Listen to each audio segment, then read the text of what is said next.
Fermez vos ordinateurs. Vous prenez de quoi écrire. Vous me suivez bien, je vais vous lire la consigne de travail 2 fois. De nombreuses études montrent la pénibilité du métier d'enseignant et de nombreux facteurs sont associés au risque de burn-out. Ces facteurs sont multiples, ils sont d'ordre psychologique, sociologique, mais également physiologique ou neurologique. Finalement, les études elles montrent que 17 à 28% des enseignants souffrent de symptômes de burn-out. Et il est intéressant d'examiner tous les facteurs associés pour essayer par la suite de mettre en place des actions de prévention pour prévenir finalement ces risques d'épuisement professionnel. Donc c'est pour ça que dans notre étude, nous avons mis en place une approche interdisciplinaire. Et nous essayons d'identifier les effets de l'activité physique sur l'épuisement professionnel des enseignants. Bien, alors pour le séminaire d'aujourd'hui, un petit rappel qui va beaucoup ressembler au rappel qu'il y a eu à chaque fois. C'est-à-dire qu'on a une activité dans laquelle vous allez être à la fois des élèves, vous allez être à la fois des enseignants. Ensuite, on va dans la salle en haut pour débriefer tout ça et arriver à comprendre ce qui s'est passé. Alors avec ces capteurs, ces accéléromètres, on a les accélérations tridimensionnelles, c'est-à-dire sur les 3 axes, vertical, horizontal et antéro-postérieur. À partir de là, on a des données très précises qui vont nous permettre de quantifier justement l'activité physique, dans notre cas d'un enseignant pendant son activité d'enseignement. L'Organisation mondiale de la santé a défini que pour obtenir des bénéfices significatifs sur la santé, notamment mentale, il fallait passer au moins 60 minutes par jour à un certain seuil d'activité physique que l'on peut quantifier à l'aide de ces accéléromètres. C'est un projet pluridisciplinaire, donc on aura des questionnaires qui seront remplis par les enseignants. Donc là, le but c'est vraiment d'avoir leur ressenti par les questionnaires. Et nous, d'un autre côté, on va aller vérifier si leur ressenti correspond à la réalité. Reste les yeux ouverts comme ça pour le moment. Voilà, c'est parfait. Vas-y, ferme les yeux. Alors, contrairement à ce qu'on pourrait imaginer, le cerveau n'a pas forcément une position on et une position off.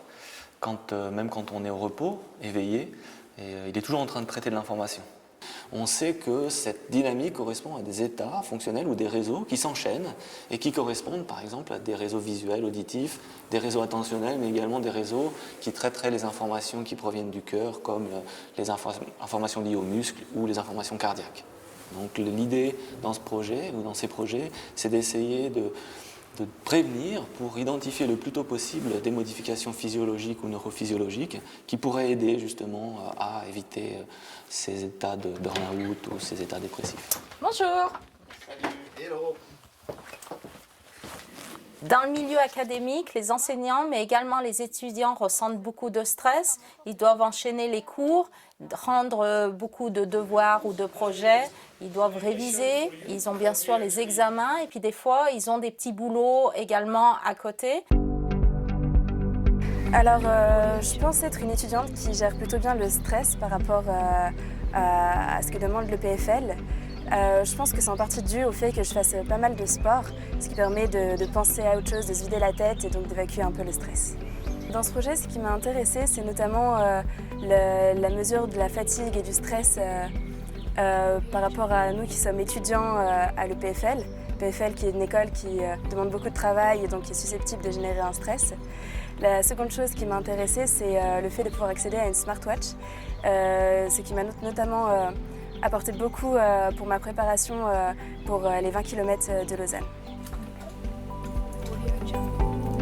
Yes.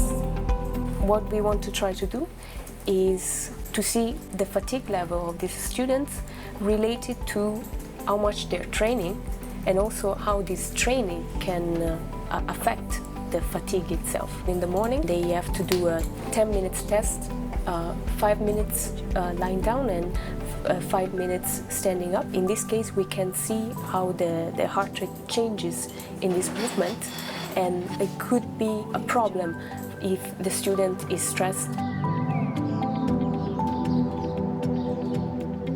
L'objectif de cette étude qu'on a menée avec les étudiants, c'est vraiment de porter tous les types d'expertise qu'on a à l'EPFL pour faire des monitoring de biosignals, mais au lieu de les faire dans un endroit qui est vraiment très limité, de les faire dans un endroit réel.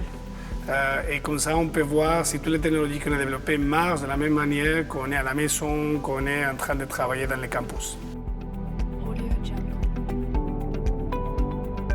Le cœur est un outil assez magique parce qu'il va pouvoir nous renseigner sur notre état de fatigue, notre état de stress et puis sur notre santé cardiovasculaire dans une approche plus classique. Donc prenons par exemple une fréquence cardiaque moyenne de 60 battements par minute. Donc ça nous fait 1 seconde en moyenne, 1000 millisecondes, mais en fait chacun des battements va avoir une durée qui va être différente. 950 millisecondes pour le premier battement, 1020.